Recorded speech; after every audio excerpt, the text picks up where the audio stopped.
Antonija, najlepša hvala, da si se odzvala vabilu in si danes ti naša gostja v podcastu Ozadja. Povabil sem te zato, ker se je nabralo kar nekaj tematik, ki jih nekako združuje rdeča nit emisije. Pa bi začela mogoče splošno in sicer s to novo direktivo Evropske unije o industrijskih emisijah. Kolikor vem, je bila sprejeta, mislim pa, da še ni bila objavljena.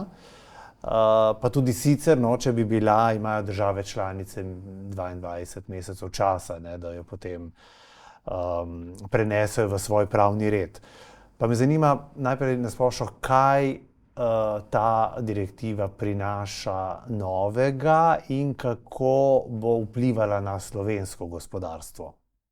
Ja, prva direktiva je bila sprejeta 1996, potem je bila obnovljena 2010, tako da je v bistvu bil že čas, da se spet prevetri. Lahko rečem, da bo glavni vpliv skozi te referenčne dokumente, ker se kontrola v bistvu širi in poglablja na več vrst emisij. Ugotavljajo, da bo zajema okrog 50.000 lokacij. Po novem naj bi 52.000 lokacij zajemalo, ker bodo nekatere nove dejavnosti dodane, na primer za proizvodnjo litijevih baterij, za rejo živali bodo manjše te kapacitete že zapadle pod ta režim.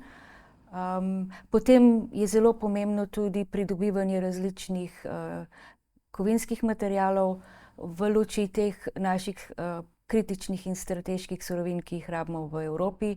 Naj bi nekoliko sprostili pridobivanje teh iz rudnikov oziroma poenotili bi izdajanje dovoljenj za obstoječo zakonodajo, ki na tem področju velja. Ocenjujejo, da je okoli 20% emisij v zrak iz teh naprav in okoli 20% emisij v vode.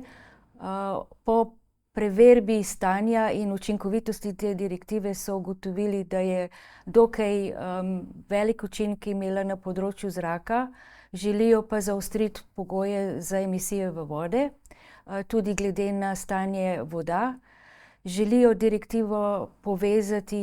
izvajanje direktive povezati z izvajanjem zakonodaje evropske na področju kemikalij, tudi za izvajanje vodne direktive, tako da morda se bo tukaj našla rešitev tudi za naš 69. člen zakona o vodah, ker naj bi komisija določila neke enotne pristope za dovoljenja na vodovarstvenih območjih in tudi glede določitve nevarnih snovi. 69. člena, ki si ga omenjala, zakona o vodah, se bova dotaknila podrobneje kasneje.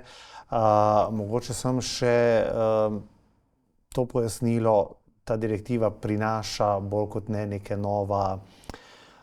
novo administracijo, ali bo v praksi tudi, zmanjševala te mejne vrednosti, se pravi, da bo dejansko prinašala neke novosti na področju zmanjševanja emisij v okolje. Še bolj bo poenotilo izdajanje pogojev v izdanih dovoljenjih po vseh državah.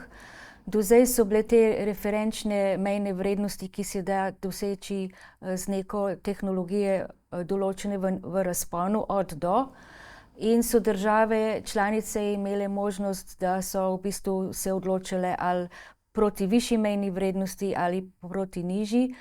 Zdaj bodo vse države morale izdajati dovoljenja po nižjih mejnih vrednosti. Tam, kjer pa proces ne bo omogočal, da bi bile vse najnižje, bojo imeli pa vlagatelji za dovoljenja možnost izkaza, da to v bistvu tehnološko ne morejo doseči. Tako da bo višja mejna vrednost kvečjemu izjema, ne pa pravilo. Ampak verjetno bo kot vsaka direktiva dopušča možnost, da države članice v svoji zakonodaji še bolj zaostrijo te parametre ali ne? Zakaj to sprašujem? Ker Slovenija namreč je znana po tem, da vse, kar pride iz Bruslja, izbere tisto najbolj skrajno zaostreno varianto, ki ponavadi potem ki je neživljenjska velikokrat, ne, in zaradi katere potem v prihodnje, ker ni bila dovolj domišljena, imamo take in drugačne težave. Glede na že obstoječe direktive imajo države možnost zaostriti pogoje tam, kjer lokalno okolje ne dovoljuje višjih vrednosti, kjer je v bistvu degradirano ali pa zaradi zaščite določenega dela okolja. Tako da to možnost imajo države članice že sedaj. Običajno pa ni tako, da bi kar zaostrile vse mejne vrednosti naenkrat, ampak ker se gleda celostno na cel vir, se tudi gleda celostno na okolje, ker če nekaj zaostrimo, se lahko zgodi, da bo druga stvar, ne bomo mogli doseči tistih parametrov. Naprimer, ko so odpravili lake z visokimi deleži halogeniranih vsebin, morajo v bistvu te naprave ali pa tisto, kar lakirajo, sušiti v peči, kar pomeni povečana poraba energije. Okrog te direktive bo še veliko govora tudi na okoljskem dnevu 4. junija na Bledu. Naj spomnimo še na ta pomemben za Gospodarsko zbornico dogodek in seveda povabiva tudi najine gledalce in poslušalce, da se lahko še vedno prijavijo. Zakaj sva začela, bom rekel, s to tematiko, ker namreč veliko je, ko govorimo o teh emisijah, pa na splošno okoljevarstvo, ne, veliko je nekih stereotipov, populizma, nestrokovnosti, recimo zdaj si dala en tak lep primer, ne, ko iz nekega, dajmo reči temu, okoljevarstvenega zanosa poskušamo nekaj narediti dobro za okolje, pa se potem na koncu izkaže, da je mogoče rešitev še slabša. Pa me zanima, glede na to se toliko let v bistvu ukvarjaš s to problematiko oziroma s tem področjem okoljevarstva. Kje tiči ta zanka, zakaj je toliko tega populizma na tem področju? Vemo, recimo, če vzamemo samo primer, recimo, ne vem, kurišč, ne. Vsi vemo, da so kurišča največji onesnaževalec po zimi, ne, zraka, pa vendarle nikoli ne kažemo s prstom na individualna kurišča, ne, vedno na neke industrijske obrate, ker je verjetno tako lažje, ker ni potrebno pokazati s prstom nase, domnevam. Ja, verjetno okoljska komponenta je povezana z zdravjem in s čustvi. Seveda je vedno lažje nekomu drugemu ukazati, kaj naj naredi, kot pa sebi, ne. Ampak jaz mislim, da ta direktiva je prinesla veliko dobrega, ker je uvedla enotne pogoje za izdajo dovoljenj skozi celo Evropo. Tako da načeloma nobena lokacija ali pa nobena država ne bi uspela oziroma ne more delati dobička na račun okolja. Poleg tega je Slovenija majhna. Nekaj časa, ko smo uvajali lastne predpise, smo malo pogledali na nemške predpise, pa malo smo pogledali na avstrijske predpise in smo v bistvu dobili slovenski predpis.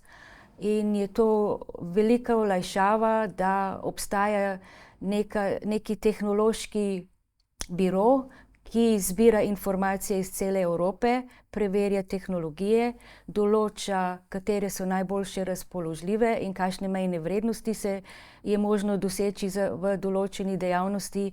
In potem te mejne vrednosti ali pa pravila veljajo za celo Evropo.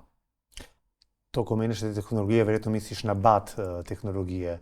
Lahko, kolikor se da, poljudno razložiš, kaj so to BAT tehnologije in zakaj so tako ključne, ko govorimo o zakonodaji, ne, nazadnje? BAT tehnologije se razvijajo na osnovi zbranih podatkov v referenčnih BAT dokumentih. Nad tem bedi biro v Sevilji, ki v bistvu objavi, da se bo začelo delo na določenem referenčnem dokumentu za dejavnost in potem skličejo plenarno zasedanje v Sevilji, kjer ovrednotijo, katere so najpomembnejše emisije iz določene dejavnosti, kako bodo zbirali podatke, katere tehnologije obstajajo za proizvodnjo v teh dejavnosti in potem določijo tudi strokovne ekipe, kjer so še posebej bdijo nad tem, da se zbirajo pravi podatki, da so tehnično pravilni in da v bistvu se zberejo v določenem času.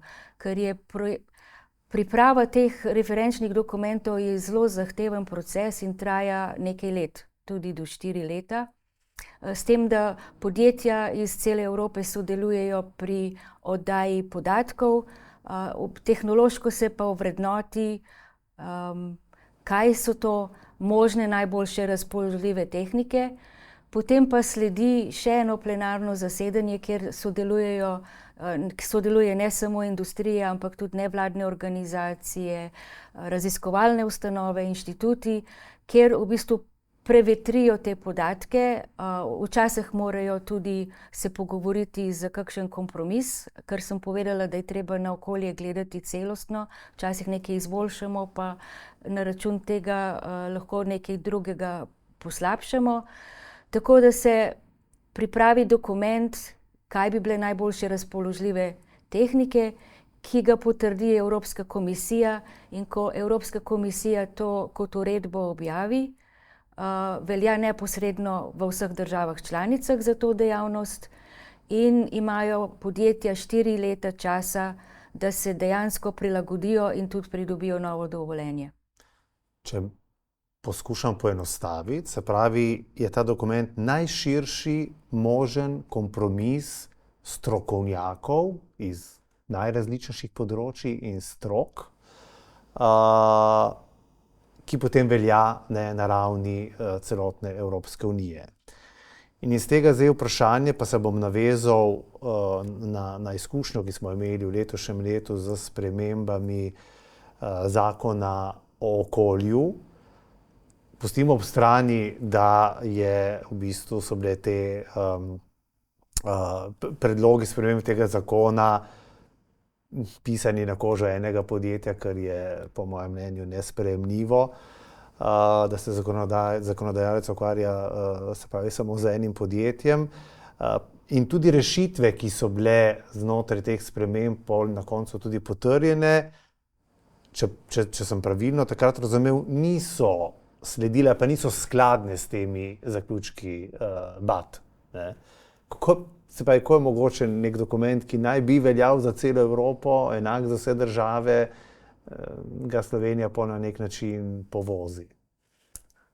To mogoče ni zame ta pravo vprašanje, ampak v bistvu, če pogledamo zaključke v najboljših razpoložljivih tehnikah za sežigalnice, tam izrecno piše, da ni primeren za naprave, kjer uporabljajo odpadke, nenevarne odpadke za proizvodnjo toplote oziroma proizvodov, kar je v bistvu cementarna je, a ne.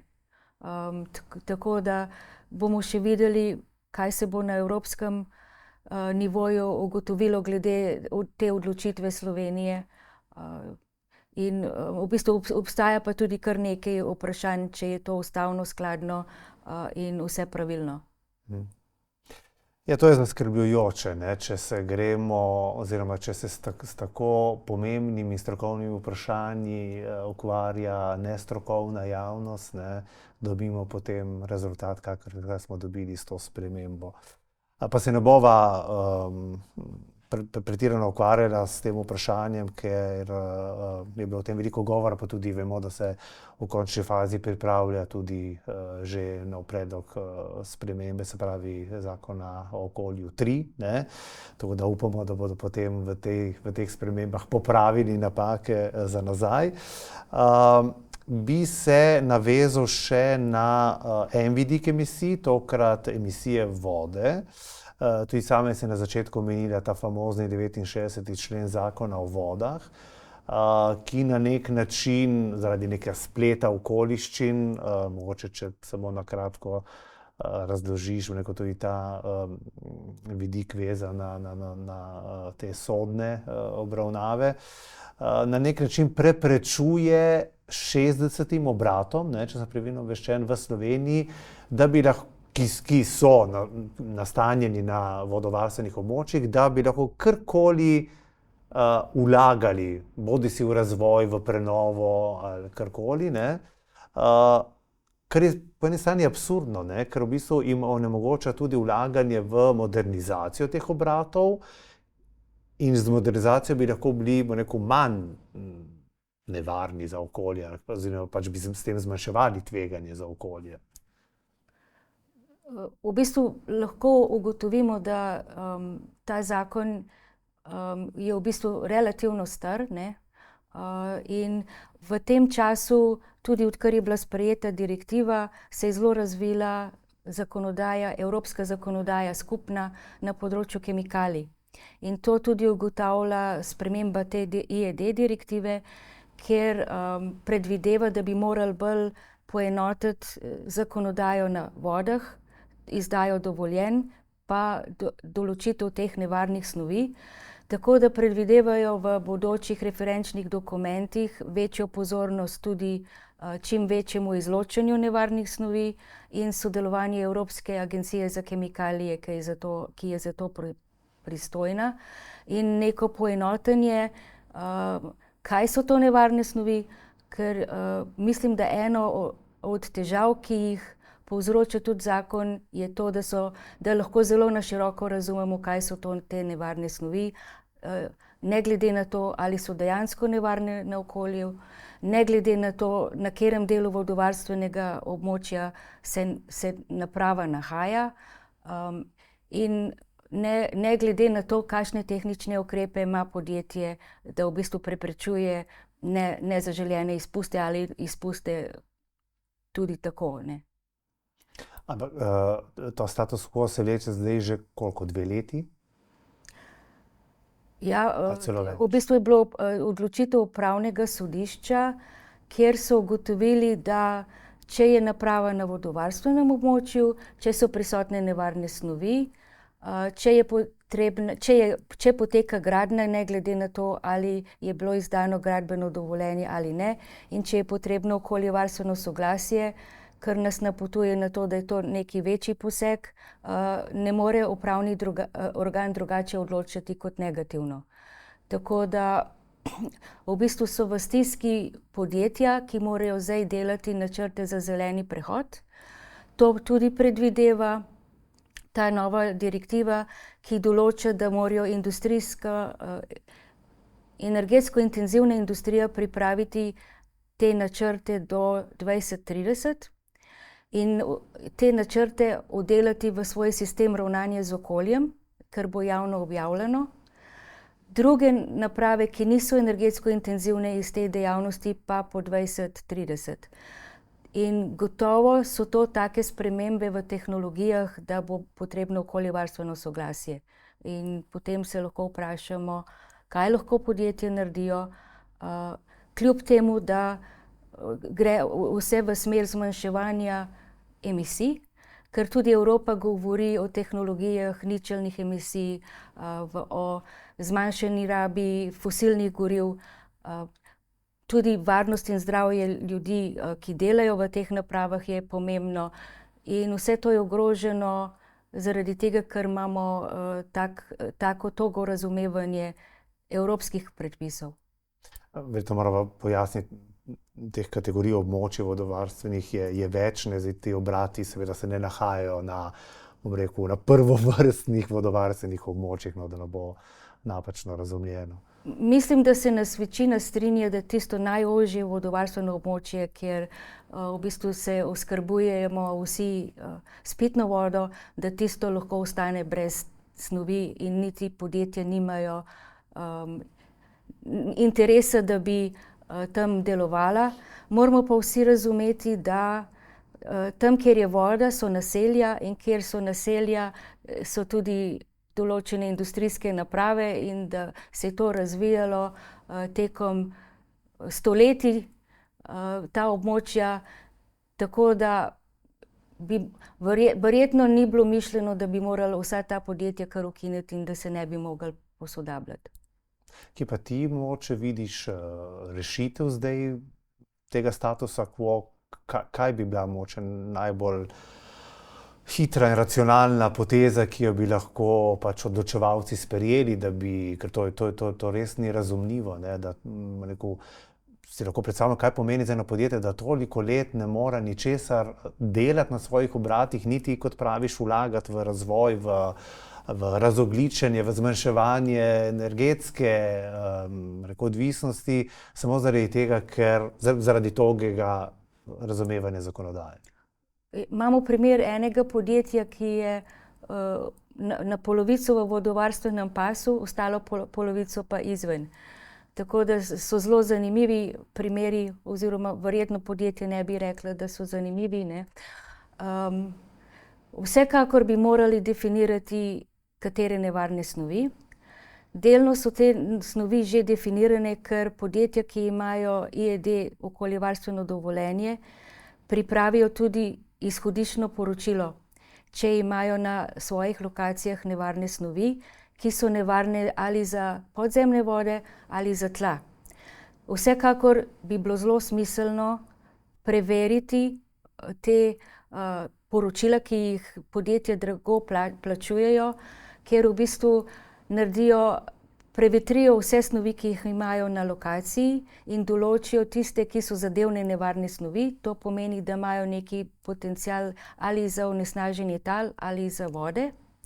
Potem morajo opisati svoje tehnične ukrepe in tudi organizacijske ukrepe, kako preprečujejo, da bi prišlo do nenamernih izhajanj teh snovi. In vsekakor je to zelo obsežen in zahteven dokument, ki bi ga veljalo uporabiti tudi pri preverjanju tveganj za te vodovarstvene pasove. In že obstoječi dokument, ne. Rešitev obstaja. Bova počasi zaključila, ker sva bila že kar dolga, pa bi te še to rad vprašal. Ti si tudi zelo aktivna v Evropskem združenju gospodarskih zbornic Eurošambra. Veliko je govora o tem, ali je ta zelena politika Evropske unije pravilna, ali ne gremo prehitro v to transformacijo. Vsi vemo, da bo draga ta transformacija. Pa me zanima, čisto po neko tvoje predvidevanje po naslednjih volitvah v Evropski parlament. Se bo ta odnos do okoljevarstva v Evropi kaj spremenil? Ali bo Evropska unija sledila temu tempu in tem ciljem, ki si jih je do sedaj zastavila? Ja, bo zelo odvisno od sestave parlamenta. Kar jaz vidim, ker tehnično berem predpise, mislim, da je prav, da imamo ostre oziroma visoke cilje, moramo pa najti tudi ukrepe, ki so izvedljivi. Vsi vemo, da smo kadrovsko podhranjeni, ne samo v industriji, ampak tudi v državni upravi. In v bistvu je vsak nov predpis, ki je tehnično zahteven, terja sodelovanje vseh delov družbe, in takrat se vsi skupaj tudi učimo. In z tega vidika bi bilo smiselno boljše opredeliti, kako bomo to dosegli, ne samo cilje. In mislim, da bo to velika naloga v prihodnosti. Prednost vidim preko Eurošambra, da v bistvu si lahko izmenjamo izkušnje oziroma poglede, kako bi pospešili ta zeleni prehod, a vendarle ne zadušili mogoče hkrati industrije oziroma gospodarstva. Antonija, najlepša hvala. Prepričan sem, da nisi zadnjič naša gostja. Kot rečeno, je bilo še nekaj tem, ki sem jih imel napisanih in sem jih hotel s tabo obravnavati, ampak žal ni bilo časa, tako da vabljena še enkrat v prihodnje.